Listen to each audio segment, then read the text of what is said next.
जब पीर मुरीद करता है तो क्या कहता है, कहो मैंने अपना हाथ खुदा के हाथ में दिया, कहो मैंने अपना हाथ रसूल के हाथ में दिया, कहो मैंने अपना हाथ गौसे आजम के हाथ में दिया, कहो मैंने अपना हाथ मौला अली के हाथ में दिया, कहो मैंने अपना हाथ हसनैन करीमैन के हाथ में दिया। और जब औरतों को मुरीद किया जाता है तो ये भी कहा जाता है, कहो मैंने अपना हाथ सैयदा फातिमा के हाथ में दिया। ऐसे ही एक मुरीद होने के लिए मुरीदा पहुंची और वारिस पाक की बारगाह में पहुंची और मुरीद होने के लिए पहुंची तो पढ़ाना जब शुरू किया, वारिस पाक ने कहा, कहो मैंने अपना हाथ खुदा के हाथ में दिया, उसने कह दिया। कहो मैंने अपना हाथ रसूल के हाथ में दिया, उसने कह दिया। जैसे ही कहा, कहो मैंने अपना हाथ सैयदा फातिमा के हाथ में दिया, उसने मना कर दिया। ये कैसे हो सकता? आदमी तो आप हो सकते, औरत कैसे हो जाएगी? अल्लाह के वली को चला लाता है, करामतें दिखाते नहीं बल्कि करामतें हो जाओ। वारिस आलम पना ने कहा, अब जब जो मैं कहलाता जाऊंगा, कहते जाना कहते जाना कहती जाना, मुझे देखते जाना। जब कहा, कहो मैंने अपना हाथ अल्लाह के हाथ में दिया, उसने कहा। जब कहा, कहो रसूलुल्लाह के हाथ में दिया, उसने कहा। जब मैं वारिस आलम पना ने कहा, कहो मैंने अपना हाथ सैयदा फातिमा के हाथ में दिया, उस खातून ने जब सैयदा फातिमा का दीदार कर लिया, तब उसने कहा, मैंने सैयदा फातिमा के हाथ में दिया। अल्लाह के वलियों के बारगाह में वहीं पर वारिस आलम पना के तमाम मुरीदीन और मौजूद थे। वो खातून आगे बढ़ी, एक मुरीद ने कहा, अरे नादान, अगर तू आज अगर कह देती कि रसूलुल्लाह को मैं देखना चाहती हूँ, तुम रसूल कैसे हो सकते हो? कसम खुदा कि आज तुम्हें रसूल दिखा। अल्लाह के वलियों का ये पावर होगा। अल्लाह के वली जिस जगह चाहे जो चीज चाहे दिखा सकते। मखदूम सिमना अली रहमतुल्लाह रिजवान, हमारे यहाँ एक बड़ा प्रोग्राम होता है हिंदू भाइयों के यहाँ, मूर्ति पूजन नहीं होता, होता कि नहीं होता? दुर्गा पूजा मूर्ति रखी जाती है।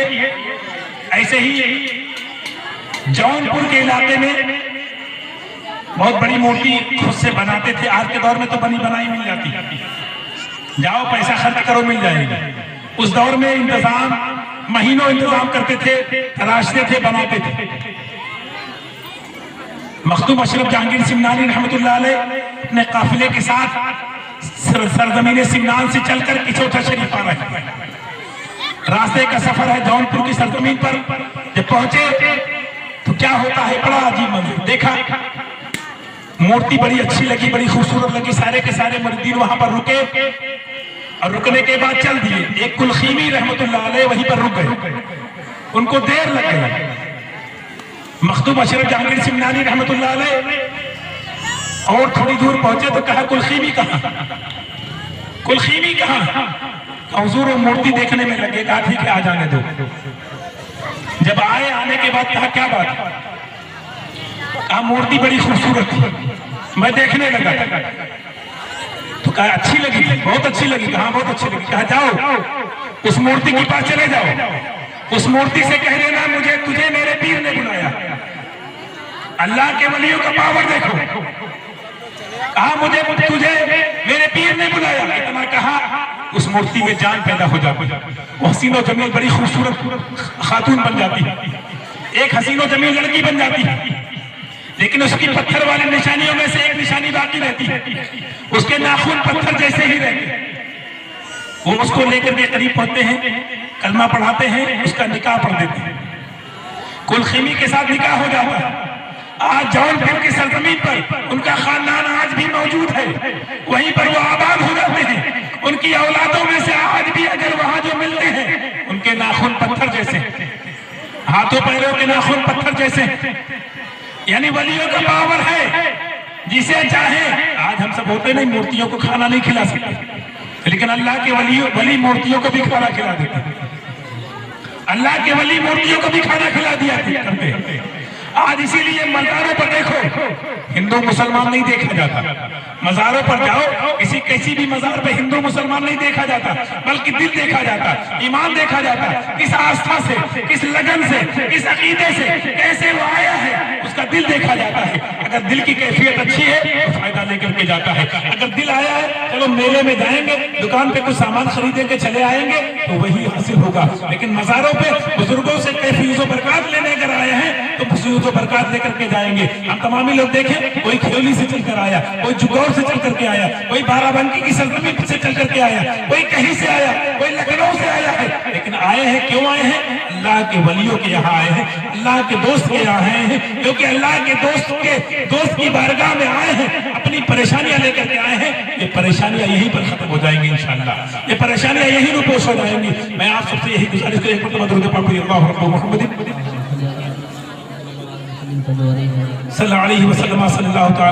हज़रात मोहतरम, अल्लाह के वलियों का पावर अगर बताया जाए तो रात खत्म हो जाएगी, लेकिन बात खत्म नहीं होगी। इसलिए मैंने मौजू तकरीर का नहीं बनाया, बल्कि कुछ बताना चाहता हूं। आप यहाँ पर आए हैं, एक काम, ये सारे काम हमने कर लिए, शामियाना भी लगा लिया, उर्स भी कर लिए, सारा इंतजाम, लाइट, खाने का इंतजाम, बहुत पैसा खर्च कर लेते हैं। ये इसलिए उर्स हो तो खर्च करते, मिलाद हो तो खर्च करते, शादी के मौका हो तो खर्च करते, और जब मुहर्रम आता तो भी खर्च करते, लेकिन एक काम नहीं करते जो हमारे ऊपर फर्ज है। जिम्मेदार स्टेज उलमाए किराम यहाँ पर मौजूद हैं। ये उर्स करना फर्ज नहीं, उर्स करना वाजिब नहीं, मिलाद करना फर्ज नहीं, वाजिब नहीं, मुहर्रम में सबील करना फर्ज वाजिब नहीं, लेकिन फर्ज है नमाज पढ़ना, फर्ज है रोजा रखना, फर्ज है बच्चों की सही परवरिश करना, फर्ज है बंदों के हक अदा करना, फर्ज है हमारे ऊपर सदका तो खैरात वक्त पर अदा करे, हमारे ऊपर ज़कात देना फर्ज है। लेकिन फर्ज छोड़ करके उर्स खूब मना लेंगे, नमाज नहीं पढ़ेंगे, रमजान के रोजे नहीं रखेंगे, उर्स मनाएंगे। यानी हज अदा करने के लिए पैसा हमारे पास होगा, हज नहीं अदा करेंगे, लेकिन हम फर्ज छोड़े बैठे रहेंगे, मुस्तहबात करेंगे, जो ऐसे सवाब है, इन कामों में सवाब है, फर्ज नहीं। तो पहले हम फर्ज अदा करें। खासकर इन कमेटी वालों से कहूंगा, आज से ये तय कर ले, उर्स अगले साल इससे अच्छा करेंगे, और इंशाअल्लाह हमसे भी हो सकेगा तो इससे बढ़ चढ़ कर हिस्सा लेंगे। जो आप कहेंगे इंशाअल्लाह उससे कहीं ज्यादा इसमें हिस्सा हम भी लेंगे। पढ़ करके सुन करके सिर्फ नहीं, जो पैसे से भी खर्च करें हिस्सा लेंगे इंशाअल्लाह। लेकिन एक काम आप भी करें, जो हम काम करते हैं वो भी। जितने स्टेज पे बैठे हैं उलमाए किराम, हुफ़ाज़ किराम, सब नमाज पढ़ते हैं, तो नमाज भी आप भी पढ़ें। सब रोजा रखते हैं, आप भी रोजा रखें। ये काम जरूर करें। उर्स भी बनाए, उर्स में हम सब भी आएंगे, लेकिन नमाज में हम सब भी मुसल्ले पर खड़े हो तो पीछे जब सलाम फेरा जाए तो पता लगे कि चंदौली वाले भी पीछे। आज यहीं से तय कर ले कि गवाह बना ले, अल्लाह के वली को गवाह बना ले, और तमाम दूर दराज से आए हुए लोगों को गवाह बना ले। आज से इंशाअल्लाह नमाज भी पढ़ेंगे, घर में पढ़े, मस्जिद में पढ़े, जहां मौका मिले, जहां वक्त हो जाए वहां नमाज पढ़े। नमाज के लिए जगह मुतय्यन की जरूरत नहीं, मस्जिद मैसर हो, करीब हो तो मस्जिद में पढ़े, और बीमार हो, पानी से परेशानी हो तो तयम्मुम भी कर ले, लेकिन नमाज पढ़े, नमाज माफ नहीं। उर्स नहीं करेंगे तो नहीं पूछा जाएगा, उर्स में नहीं पहुंचे हैं तो नहीं पूछा जाएगा क्यों नहीं गए, लेकिन फर्ज नमाज मस्जिद में नहीं पढ़ेंगे, फर्ज नमाज छूट जाएगी तो तुमसे पूछा जाएगा तुमने फर्ज नमाज क्यों छोड़ी, रमजान के रोजे क्यों छोड़े। खाना तुम्हारे लिए ज्यादा अजीज था, अरे खाना तो यहाँ भी मिला।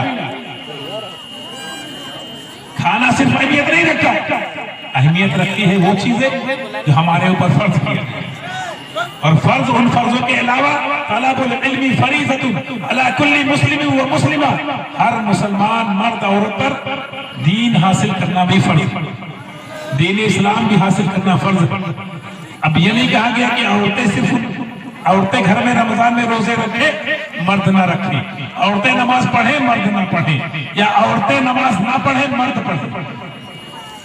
देखिए सारे काम औरतें नहीं करती और सारे काम मर्द नहीं करते।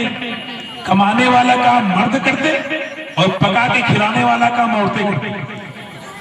मर्दों की छुट्टी हो जाती है लेकिन औरतों की छुट्टी कभी नहीं होती। सुबह चाय बनाना, दोपहर में खाना पकाना, रात में फिर पकाना, सो के उठो फिर इंतजाम करना, कभी छुट्टी नहीं होती।